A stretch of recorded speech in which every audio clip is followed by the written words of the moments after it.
All right. Well, grab that cup of coffee, a little bit more juice. We have sweet rolls and water. So at this time, I'm going to introduce all of our panelists at once, and they are in no particular order, although I think we went alphabetical. And then we're going to invite each of them to come up to the podium and give a 1 to 2 minute state of the city address. And then if you have questions, remember you can still write those down. If you have one, just raise your hand if you have a question, and then Lauren or Tyler will pick that up. So I was wondering where that whole table went, and then I realized you all were sitting there. So I was like, am I waiting for people to come back? All right, we are excited to welcome from the town of Hudson Chairman Tim Foster. He retired after 35 years with Anderson Windows and delivers flowers for Hudson Flower Shop, so you make a lot of people happy. Yes, that's why Yes, that's why you may recognize him. So great team member. Thank you, Shelley. Additionally, he has served on the town board for 30 years. He has taken on many roles within the Hudson Hockey Association, including president, served on the Parks, Intergovernmental, and Planning and Zoning Commission. And so thank you, Tim. That is great. Next, I am going to introduce Town of St. Joseph, Chair Theresa Johnson. So she serves as town chair since October 2018. She made a return. She was previously chair of the board from 2000 to 2010, and she is also the deputy clerk for the town of Hudson. So, all right. And next we invite from the town of Troy, Chair Ray Knapp. He is retired engineer after 30 years and a high school physics teacher for 11 years. And he and his wife have lived in Troy for 26 years. They have 2 grown children and 4 grandchildren. And he has served on the Troy board for 14 years and 8 years as town chair. And occasionally you'll see him as a substitute teacher. And then from the city of Hudson, we have Mayor Rich O'Connor. He has served as mayor since 2016. And he has had a financial business since in that area since 1992.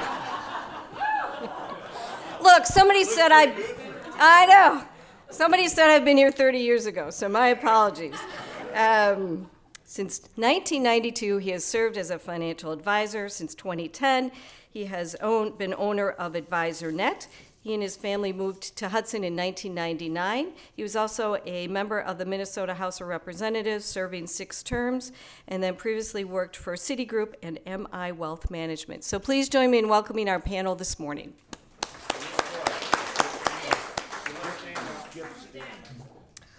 Okay. I knew that because you're next on my list. I got thrown by that I was here 30 years ago. Okay, and we are very pleased to welcome from the village of North Hudson, President Stan Wekkin. He was elected and served 2.5 terms as village trustee and elected to village president in 2013 and is now serving in his 5th term. He was born and raised in Hudson and retired from 3M after 31 years of service, and he is also a member of the Hudson Joint Fire Advisory Board. Now please join me in welcoming all of our local leaders. See, if I had had that chocolate this morning, Catherine, I think I would have been much more caffeinated. I can have the chocolate. All right, so we are going to ask for a 3 to 4 minute state of the city update, and I am going to go alphabetically, and so we will start with Chairman Tim Foster.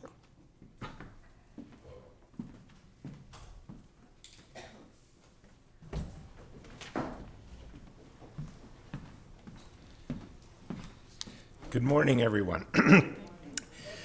Town of Hudson is 7.4 square miles, and it's continuing to shrink in size. It was originally smaller than most of the towns when they were created in the 1800s because of the river. But it continues to shrink as more of our land is annexed to the city and the village in North Hudson, which everybody understands will happen. And so that's where the growth occurs with the sewer system and such, and that's okay. But you also don't realize that the town of Hudson is the 3rd largest municipality in St. Croix County. There's 8,859 in the town of Hudson, 10,079 in the village in the city of Richmond, and 15,163 in the city of Hudson. So this area is very large with our school system. In the last year, We did 40 new homes in 2021. We've done 17 through this year.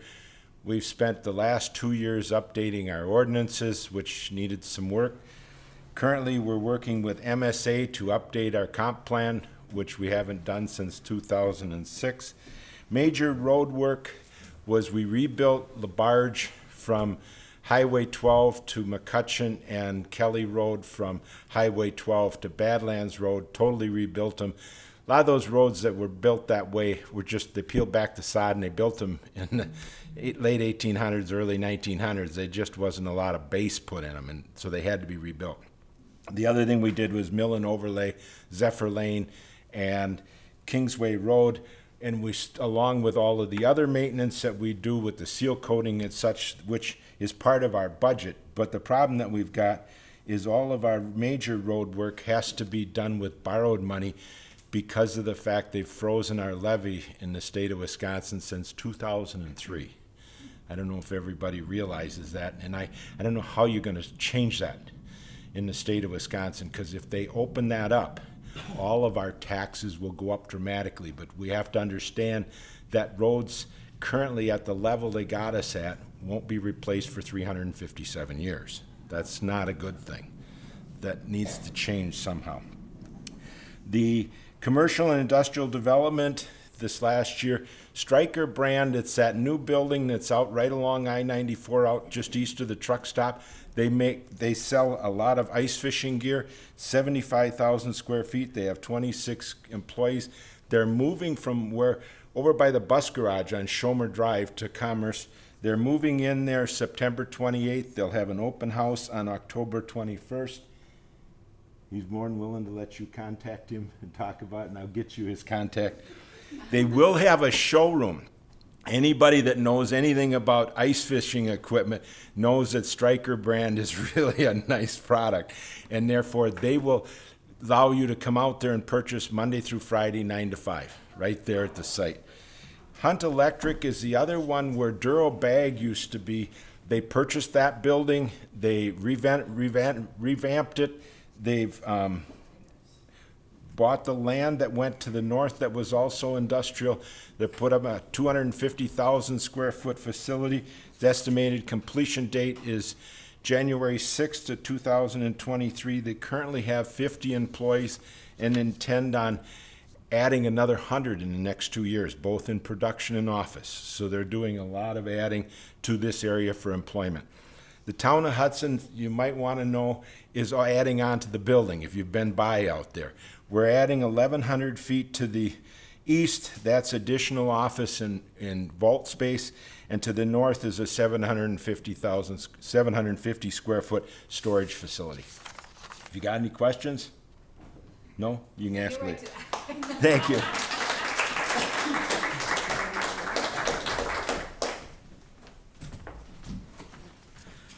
Thank you for having me today. My name is Theresa Johnson. I'm the chair for the town of St. Joseph.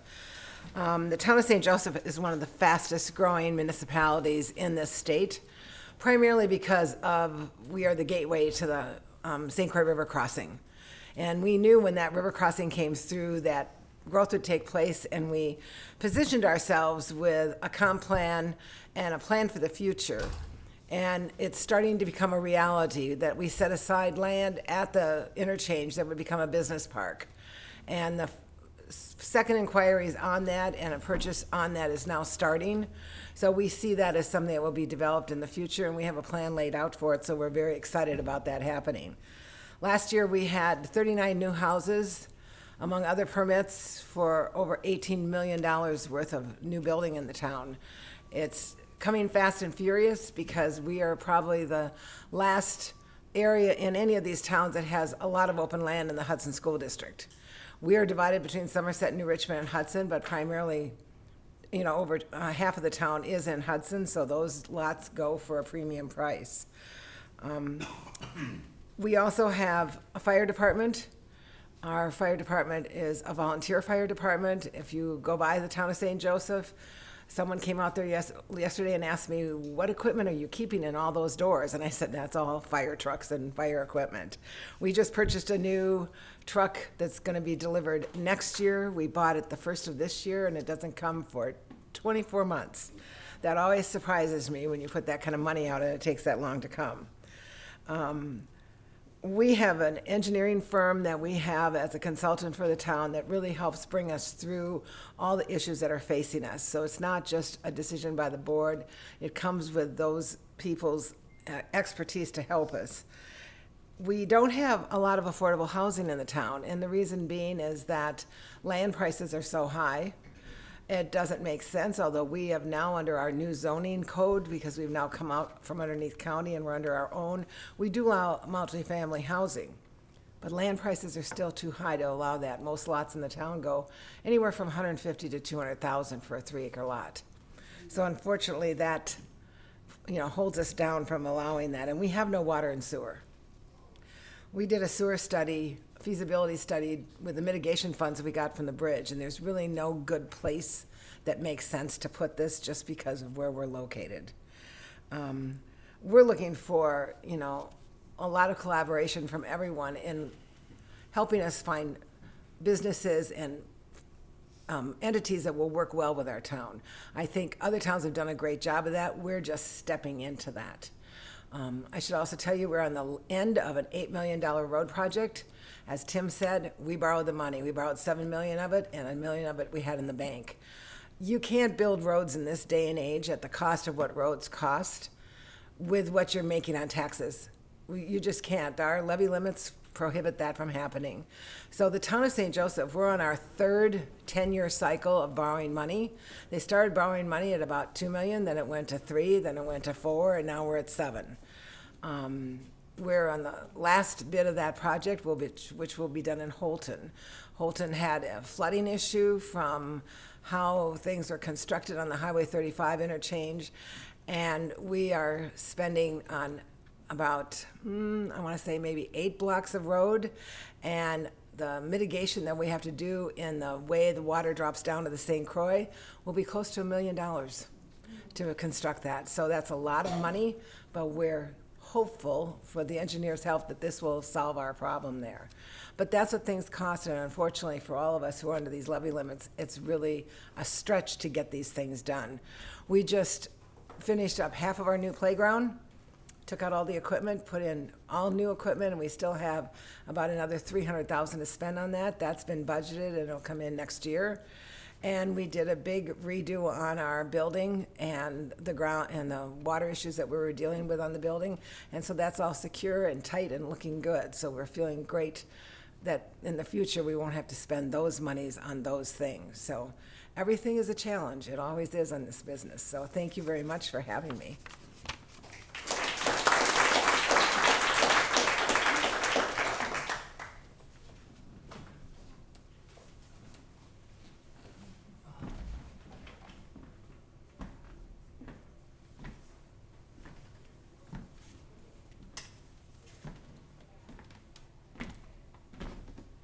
Well, good morning. My name is Ray Knapp, and I'm here representing the town of Troy. And I'd just like to say it has been a pleasure this year to be chairperson because I have a wonderful board. I mean, everybody pulls their own weight and does a lot of stuff, so the board really deserves a lot of credit. You've heard from 2 towns. We have a lot of the similar problems. The only thing we haven't done is we haven't borrowed any money. Right now, our town is debt-free. We have absolutely 0 debt. But again, we have the same kind of road problems everybody has, so it's a coming problem. One of the positive things that happened here last year is we were flooded with money. Thank you all. Okay, our budget was our annual budget is about $1.8 million, and the federal government decided we needed $600,000 to supplement that through recovery programs. So we got a third of our budget just to spend as however we want it, because I don't know if you're aware, the federal government basically said when it was all over, we really don't understand you municipal governments, just spend it however you want to spend it. It was a very interesting process. Our town, we have about 5,500 residents. We have 6 miles of riverway. Anybody here ever go on the St. Croix River? Okay.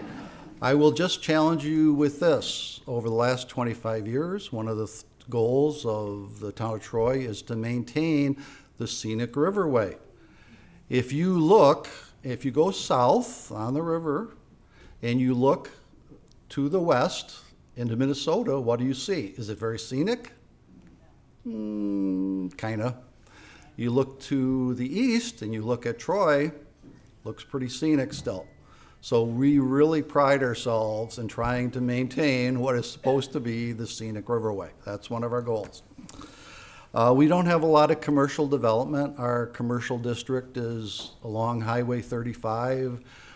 We have some new commercial development going in just south of our town hall, which is great, but we compete with the city of River Falls, who has sewer and water, and I'm sure they'll come up Highway 35 faster than we go down 35, trying to bring in businesses that will do municipal wells and septic systems. So, and we understand that we may not have as much to offer as cities. However, when you talk about businesses, what is it that we try to promote as a town? Farming. Okay? When you look around the community, what's disappearing is farmland.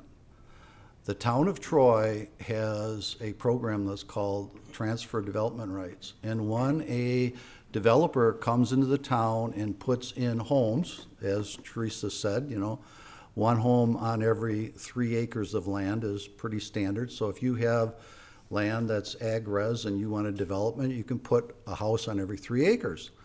But in our town, a developer can go to a farmer and buy the development rights from that farm and double the density of their development. And that farm is then protected in perpetuity. It has a conservation easement until some lawyer decides probably 100 years from now or 200 years from now that farmland doesn't really have a place in this area. That farm will be protected. So we will have some kind of a rural nature in this community.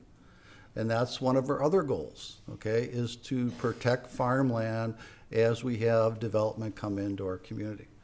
So one of our primary goals is not bringing in commercial development, although we know it's going to come from the north as people approach rich and they need stuff, and it's going to come from the south as they approach the city of River Falls and they need more commercial property.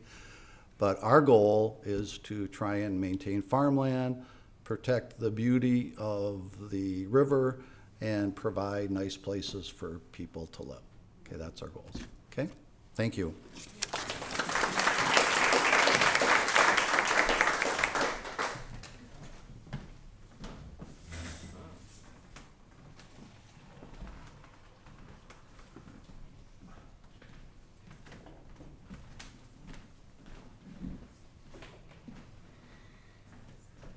Good morning. You're saying that a lot today, aren't you? So I'm Rich O'Connor, Mayor of Hudson. First of all, thank you very much for having us here this morning. It's always fun to get in front of people and talk about our communities. I love talking about Hudson. I've always said this, will continue to say it. I will go anywhere, anytime to talk about our great town here, our great city of Hudson, and highlight the fact that we are a river town on the St. Croix River. So just a couple small facts. We are a city of about 14,500 people. We have a budget of somewhere, of course we're going through the budgeting process right now, it's going to be somewhere between $11 and $12 million. We too have some of the same challenges as the other speakers that you heard here today, especially with infrastructure. Our engineer that recently came on, I think he's probably been with us about a year now, has indicated that we have an infrastructure issue that's going to cost us somewhere in the range of about $120 million over the course of probably the next 10 years. So that's a challenge that we're going to have to deal with, and you've heard that coming from the other municipalities as well. So let me take you for a tour around the city. We'll start on the southeast, and here's what's going on. Down at St. Croix Meadows, the old dog track. You've seen the development down there where Phipps Center is. We've got some great housing down there. The big component, I think probably the sexiest component that people have been wondering about was baseball. And hopefully you've seen that the developers down there have a commitment now for baseball. They're going to be breaking ground soon for the stadium. Along with that commitment for baseball came a commitment from Lift Bridge Brewery coming out of Stillwater that is going to put their brewery in at St. Croix Meadows right alongside in the shadow of. In fact, they're going to create a shadow. The stadium will be in the shadow of Lift Bridge Brewery. And they're also going to bring with it to the brewery is an event center that will seat somewhere around 350 people. Going to be finally we have another venue for an event center once we lost the Hudson House. And a bigger event center than what we've had in the past, and that is sorely needed here in town. The last component out there that has not fallen into place yet is a hotel. Hotel had been planned for that site, and the developer, it's my understanding right now, is in negotiations with hotels looking to see what would be the best fit, and that would be kind of right alongside the stadium and Lift Bridge Brewery. So that is a TIF district, Tax Income and Finance District. That has worked very well for us as an economic tool, and hopefully we'll continue to do so. Right across the street is the old Lee property, the old Lee farm, and we have housing over there, single-family housing, as well as some higher density housing, and then a nice apartment complex that has gone in. Obviously, what happens going north with the development that we've had is pressure on Carmichael, and that won't end for sometime soon, anytime soon rather, as we go across the freeway. Well, before we cross the freeway, I want to go out to the east on Hanley and 35, and we have an apartment complex going in over there, 85 units. And then you come back to Carmichael, go north of the freeway. We've got Hudson Physicians that are going in, that beautiful building that you see across from Culver's. And going a little bit further north, of course, across the street from that, you have the housing development and Carmichael Ridge. And then going north from there, we have a lot of vacant land that is likely to be annexed here, I would say within the next probably 3 to 5 years, and we'll see some additional development there. All of that, obviously, is putting pressure on Carmichael. Not to mention the housing development on Carmichael and Vine that I think the Quick Trip is going to be opening here pretty soon. We have a ribbon cutting coming for the Quick Trip. So another apartment building there as well. So obviously putting a lot of pressure on Carmichael. So then we go to the west and going into the downtown area. The whole downtown area also is a tax increment finance district. And we've seen development down there that has already created revenue for the city, as well as economic financial assistance for the participants in development that are taking advantage of that economic tool. I don't know if you've had a chance to look down by the river lately. The boat launch is now open. And this has been a long time coming, no doubt about it. We had hoped to have that open on July 1st, but obviously with supply chain issues and just the whole economic situation, it was difficult finding people, especially for the paving, just getting asphalt in there. So that extended the project and the completion date considerably. We're happy to be open. If you get a chance, if you're boaters, go down there, use the launch. It's a great facility. Lakefront Park is a tremendous amenity, and again, I like highlighting the fact that we are a river city, and you will never hear me stop promoting the city of Hudson as a river city. There's a lot more work that's going to be done on Lakefront Park, including a 650-foot boardwalk that's going to go along the wall. That will start coming in next year, and that will provide tie-alongs for the boaters out on the river. All those hundreds of boats you see out in the bay anchored out that have their dinghies attached to the back end of the boat will now have an opportunity to come in, tie along the dock, and get into our downtown and take advantage of our businesses and the amenities that we have in our downtown area. So we're really looking forward to that. It's also, as I said, a boardwalk. It's going to be 8 feet wide. It's accessible, 650 feet. It's going to be a great walk. It floats. It's going to be on the water, so people will be on the water instead of up on the wall overlooking the water. What did I miss? Obviously we don't have a lot of time, and some of the things are going to come up in the questions. One of the benefits of being here this morning is that you've got a lot of people that have a lot to say and and talk a lot. Believe me, I know that, and I do too. So very proud of our city, and I really love the opportunity to be here to talk about it. One last thing, don't forget, October 1st, we have a celebration of Hudson Booyah at White Camp Park, and we hope you could all come out and join us 2 to 6 o'clock. Thanks.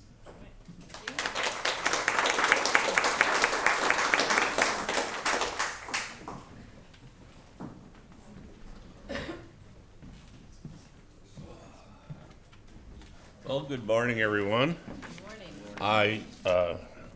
I'm one of them that doesn't like to talk a lot, and being that the village is we're 1 mile square.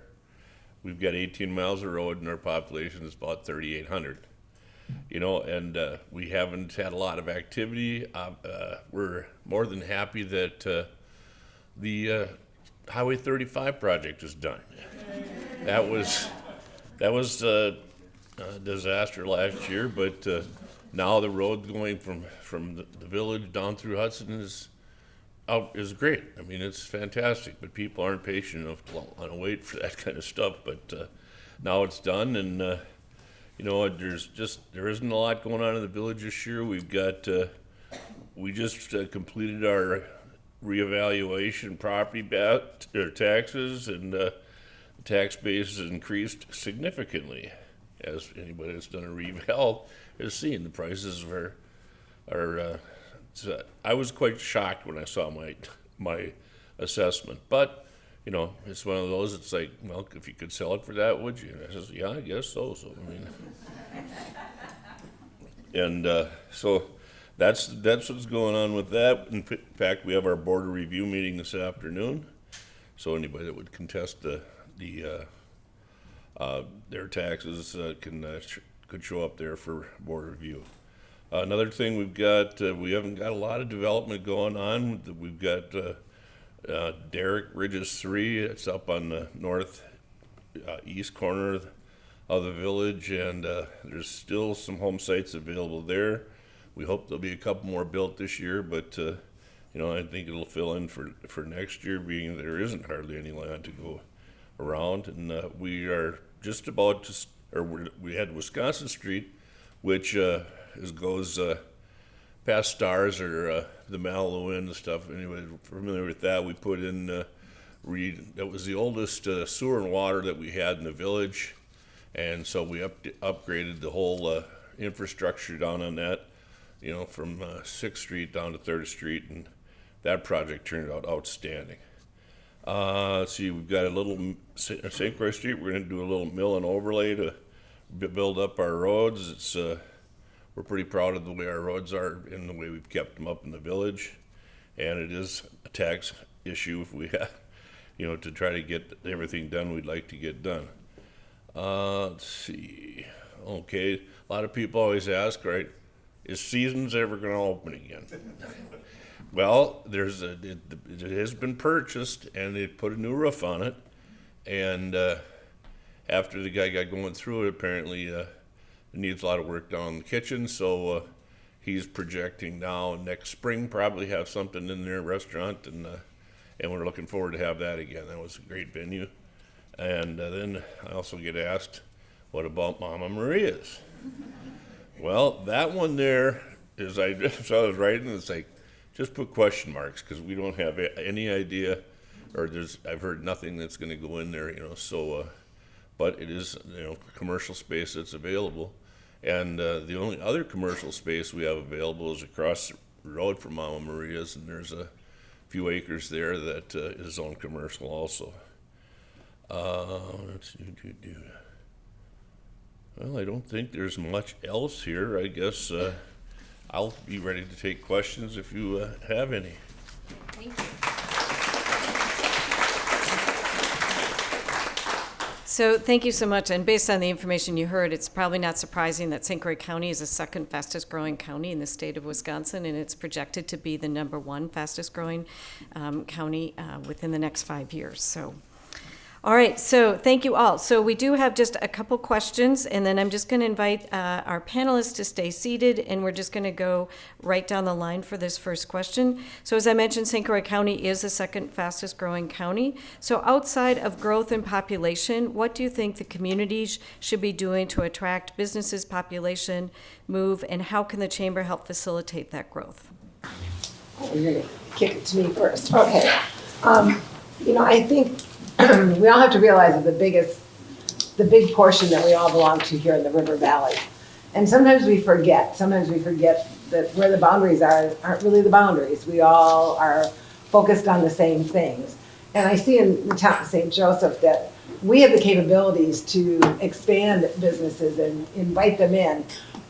It's a process and it takes time, and it took us time to figure out where to put them, and now that we found that, how to invite them in. And so that's a collaborative process that needs to be taking place that we haven't yet streamlined or even figured out how to get there. So we're looking for some help in that. I think she's right about the boundaries.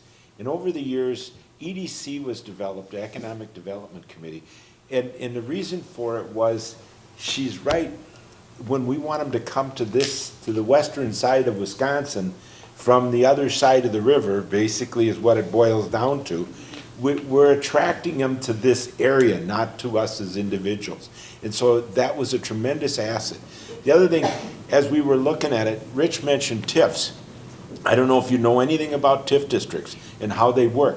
The tax increment financing is what TIF stands for. We looked into it, and because we didn't have the tax base to be able to do it, we can't do it. And what it does is it allows the municipality to develop that area for businesses with the taxes that will go to the school district in the future. But today it's used to develop that park. And so it's a tremendous value, and it ultimately makes sense because your school taxes will eventually go down, as Rich said, when they come back in. So it's a good program, it really is, but the town of Hudson just didn't have any opportunity for it, so that's it. Okay. Oh, well, as I said, the village is very small. We we've got we got water on two sides, and so there's no development going south. And to the north, we have town of Hudson is up there, and town of St. Joe, and we have I don't know where Tim said we had or there was, and we got the next part of their land. I don't remember doing that as long as I've been here, but That's where 10th Street came from, and that's where you're going east on Cratley. oh my God, that might be before I got in the village. So That's where the St. Croix Street came from too. That was town of Hudson at one point too. But it won't go on. no, that's there's been a lot of growth and stuff. But, It's fine. but right now there's been no interest in anybody asking for annexation to the village or whatever. So Yeah, there is. Cratley, Gary. Gary's Zappa. that's Yeah. part of the village already. Then you annexed it. That was town of Hudson, Dan. But go on. Well, again, the Gary bought that land has been the Zappa 40 for longer than I Zappa can owns remember. it, but it was town of Hudson land. Yeah. Okay, I guess I stand corrected. We have, annexed property before. But anyway, right now, there's not much of that going on. As far as the other businesses, bringing businesses in, like I said, we've only got a couple little small pieces of commercial, available there. So it's hard to attract anybody into that, especially with the price of the land. That is open, but I don't know how else we can't grow much farther. We don't have for housing or any of that stuff. So we're kind of stagnant, and which makes it hard with our tax base and try to get our budget and everything squared away. Ray? All right, so the question is, what do you think the community should be doing to attract businesses and population? All right. So I think I mentioned already, we don't have a lot of commercial development in the town of Troy. We've identified our commercial district for future growth, which is right along Highway 35, which connects River Falls with the city of Hudson.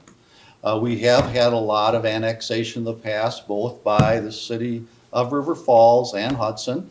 I mean, Rich talks about the industrial park and the dog track and those kind of areas, and those were ultimately, parts of Troy. What can we do? Well, we talk about population growth. We have a lot of open land. We have 5,500 residents. Our build out is projected to be between 13 and 15,000. And that's even with our protection of farmland. So what do we do to help growth? We're making smaller lots through the transfer development rights, because guess what? The people from Minnesota who want to come to western Wisconsin to get into a rural community do not want 3 acres in the town of Troy. They want an acre or so, and they want open land. They want to feel like they're in the country, but they don't want to maintain 3 acres. So we are creating smaller lots with protected open land. So when you come to Troy, you'll see a lot of developments where there'll be 1 1/4 to 1.5 acre lots, and then there'll be a big section that looks like, what the heck's ever going to go in there? And the answer is nothing. Hopefully that'll become a forest. Okay, that's our goal. Yep, I'm done. So you heard us talk about TIF districts. TIF districts, as Tim was pointing out, they allow people to come in and develop and maybe create a business park, develop housing, whatever, by freezing their taxes where they are currently and allowing them to use what would have been an increase in their taxes to pay down the cost of their development. And usually our experience has been those TIF districts are paid off for us, I think our first 4 or 5 were paid off, our first 4 were paid off on an average of 12 years.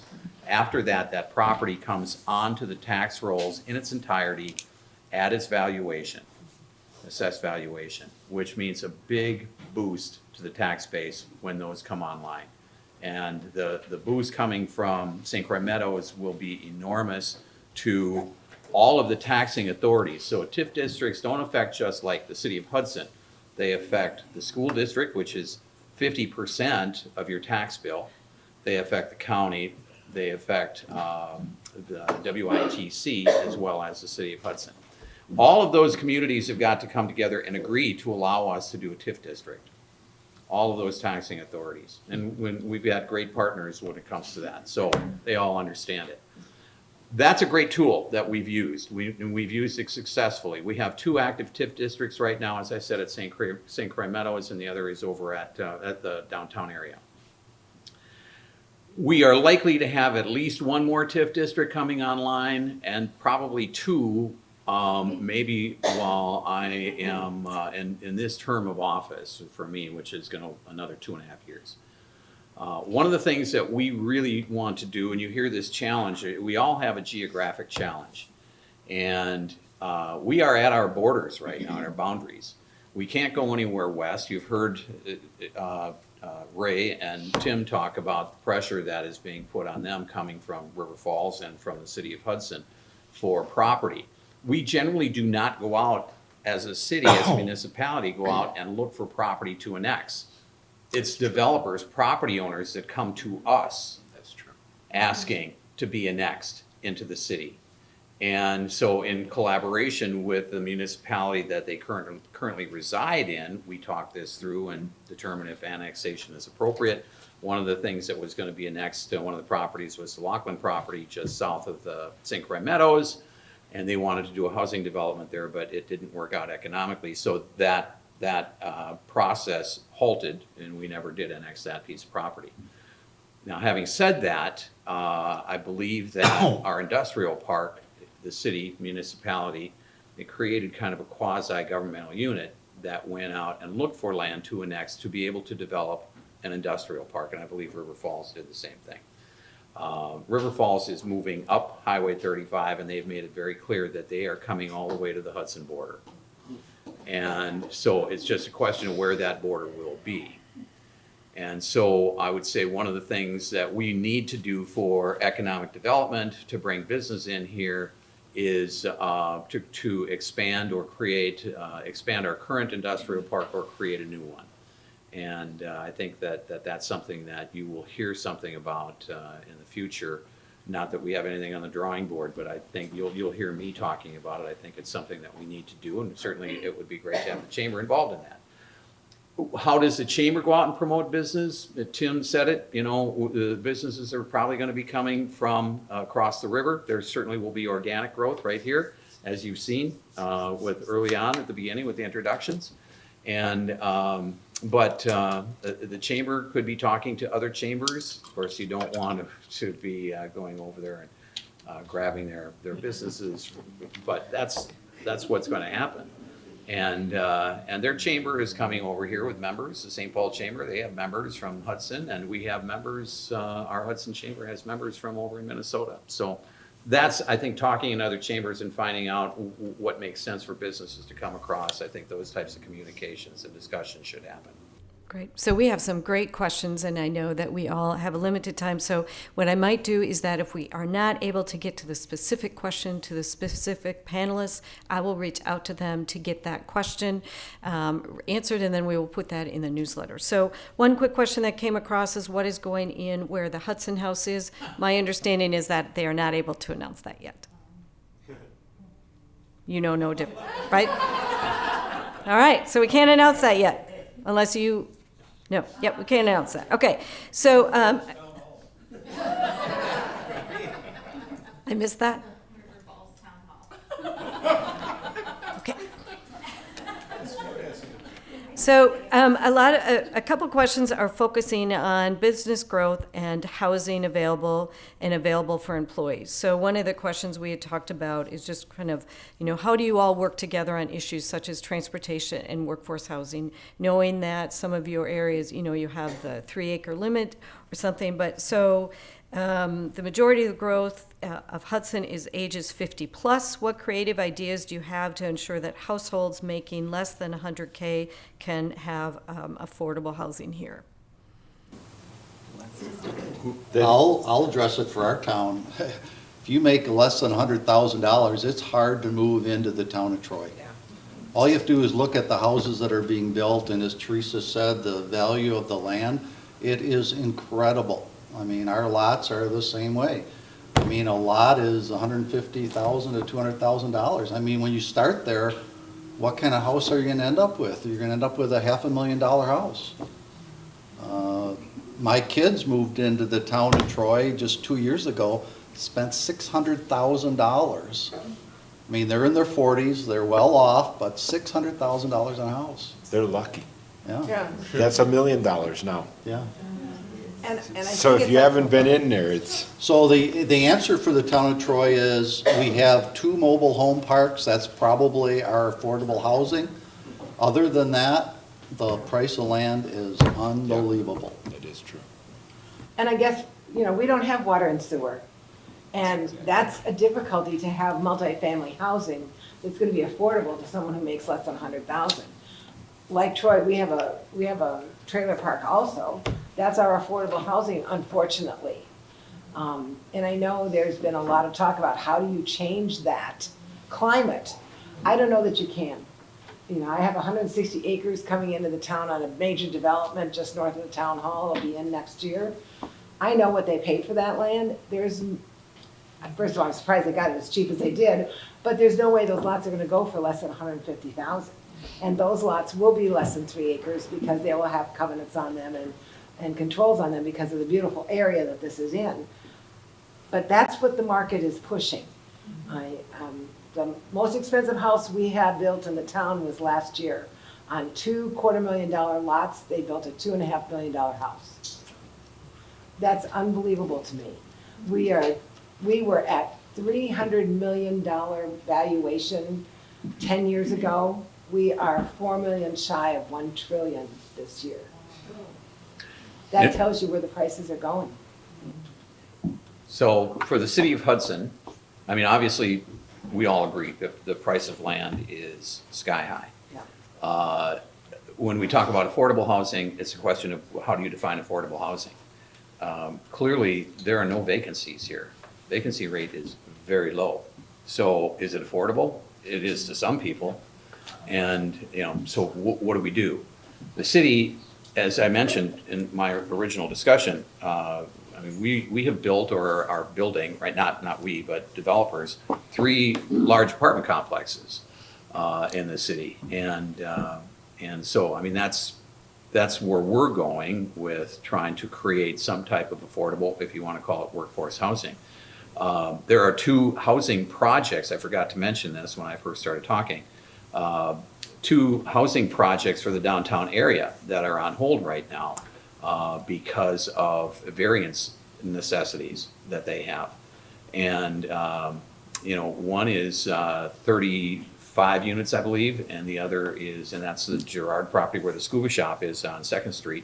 And the other, of course, is a Gagnon project that is essentially where the Associated Bank building was, and that entire square block, which would be, I think it's now 109 units. And that's, we need downtown housing. We have to have it. And it's important for a thriving downtown. Is it these projects? I don't know. But one thing that I would ask is that I think it's essential that the chamber weigh in on issues like this. I think it would be great if the chamber were to take a stand on issues like this. Poll your membership and say, what do you think? Get acquainted with, educated about these projects, and then make a determination about whether it's something that you think the chamber should either be supporting or not supporting. But that would be, again, piggybacking on the question, how does the chamber get involved? I think that's important. It provides direction to the council members, and lets you guys get a firsthand look at exactly what's being proposed for downtown. So anyway, that's our contribution to the housing. And certainly, I mean, you hear the concern here from everybody. We understand it. And what do you do? Let me just, if I may, an anecdote. Somebody mentioned that it's 50-year-old plus that are coming into town. They're coming from across the river. And retired people and empty nesters are coming in, and they would like to, they're trying to downsize, but they want to get here so badly that they're moving into family homes, 4 or 5 bedroom homes, just to get over here. Where they would like to be in a 2,000 square foot residence, they're buying 3,000, 4,000 square feet just to get here. And that puts pressure on everybody, and certainly those young families that you were talking about earlier. 2 seconds is all I'll try to take. In the 1980s, when I was on the Planning Commission, we were doing as many as 5 majors a month in the town of Hudson. The growth was coming at us from the other side of the river so fast you couldn't hardly keep up with it. You had the Sam Miller builders that were picking up the land for a reasonable price and doing starter homes for people. That's when this community grew in affordable housing. That land price, as Theresa said and the mayor said, is now apartment buildings is all. $1,400 a month rent is pretty standard. Finding one at $1,100 is tough to find in the city of Hudson. And so you just can't build an affordable housing out in an area where the land price and the cost of building has gone through the roof. And so we as a community have become a move-up community for decades. And therefore, we need to understand that, and I think that was the point Rich was making to the chamber, is we're not a move-in family deal for new families. We're a move-up society with the expensive homes, and we ought to just embrace that as a society here in this area. And unfortunately, there's nothing you can do about it. Zoning, unfortunately. No, zoning won't solve that. It's the land price that causes that problem.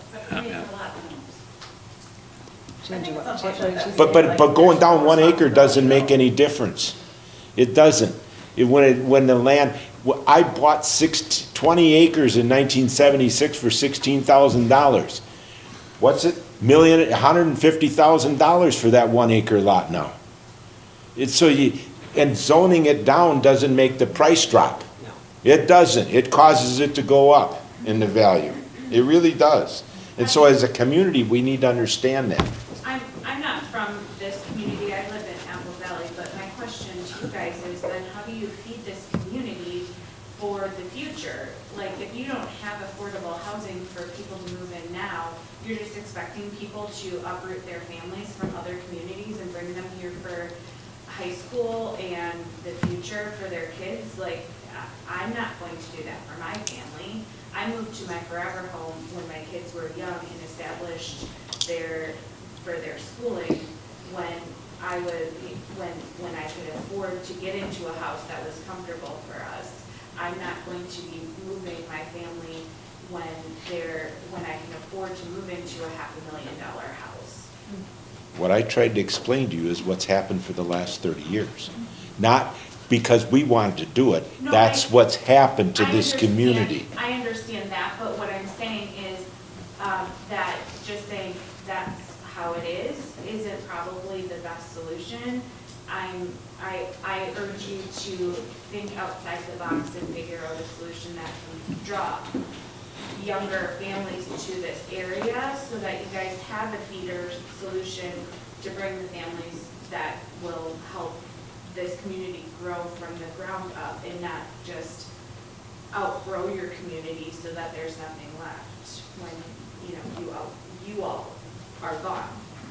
I'm sorry to put it that way, but you can afford your house now, but you're not gonna be here forever, and then you just bring in a bunch of retirees who can then afford a $1 million home again. It just, The only way you could do that is with federal money. That's the only way you could do that. You gotta put, and the reason for it is, as Rich indicated, the cost of that land and building is more than the person that buys the land and the building can charge the rent for it, and therefore the only way you can do it is if you get major federal funding for affordable housing. That's the only way that can Or happen. if somebody agrees to sell their property for a lot less than the value. or.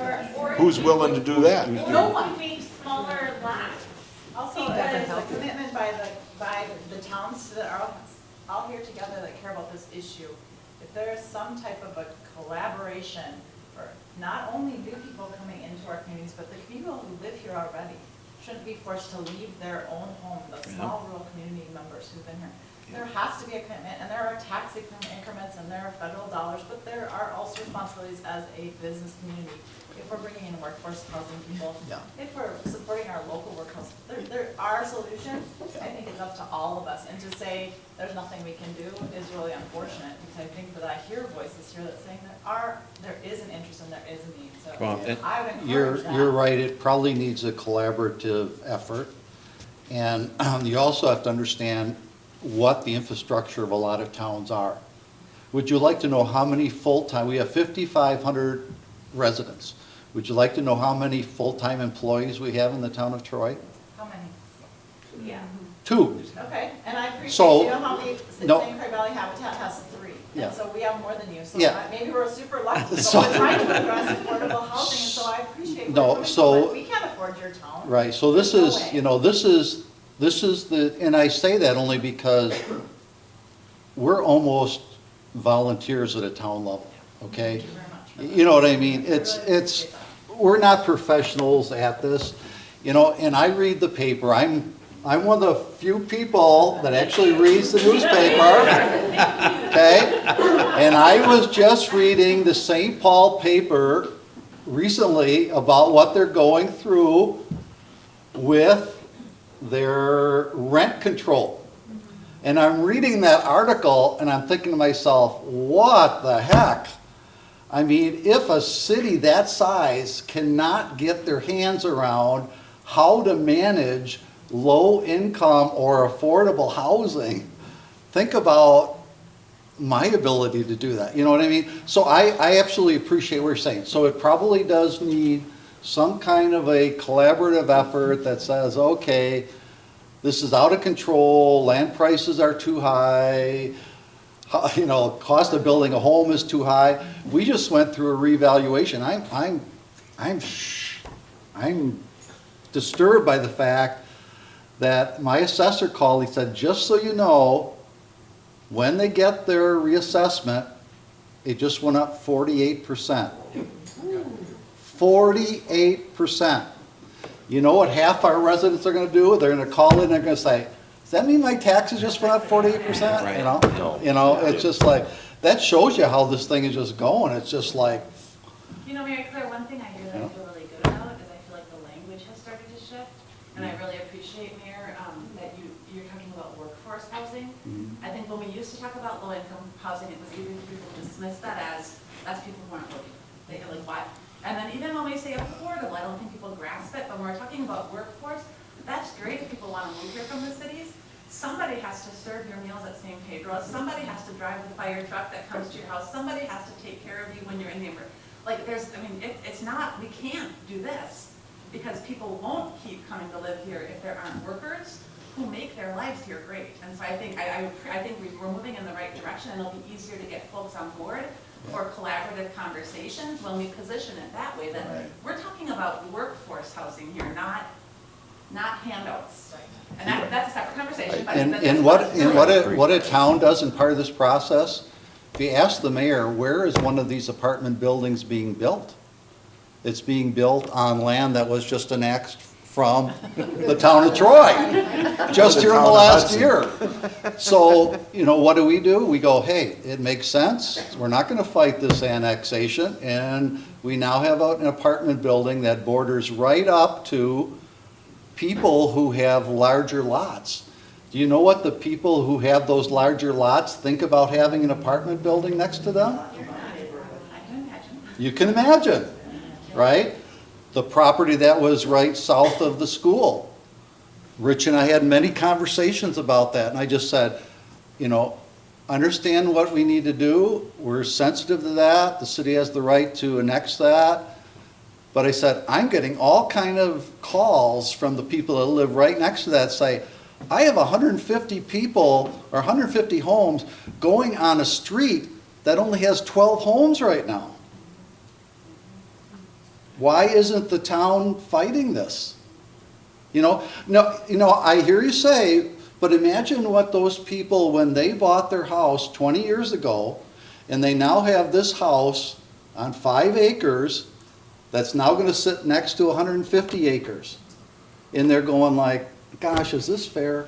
And, you know, so we're trying to balance all of these things, you know. So if I could piggyback on that project did not go through, that annexation did not go through, the sale of that property did not go through because the cost of trying to develop it. And that was going to be medium density housing. Mm-hmm. And I mean, medium density, I think, is what we're talking about here, not just necessarily high density. If we want to get into some type of workforce, affordable housing, we start with medium density. And they couldn't even afford that because of the cost of everything going on in the economy today, the cost of the property, the cost of materials, the cost from the city for the infrastructure. And again, that goes back to cost of materials and things like that. They abandoned that project and that purchase of that property because a developer couldn't afford to come in and buy it. So, I mean, we're painfully aware of the problems that exist out there.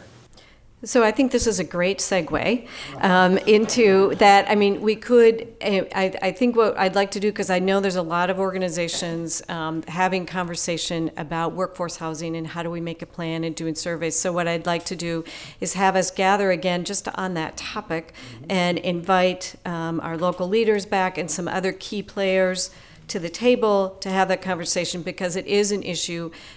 As we have talked about, I mean, who is going to serve your food and provide that ice cream cone and all of that unless we provide some options for people want to live and work in the community that they serve.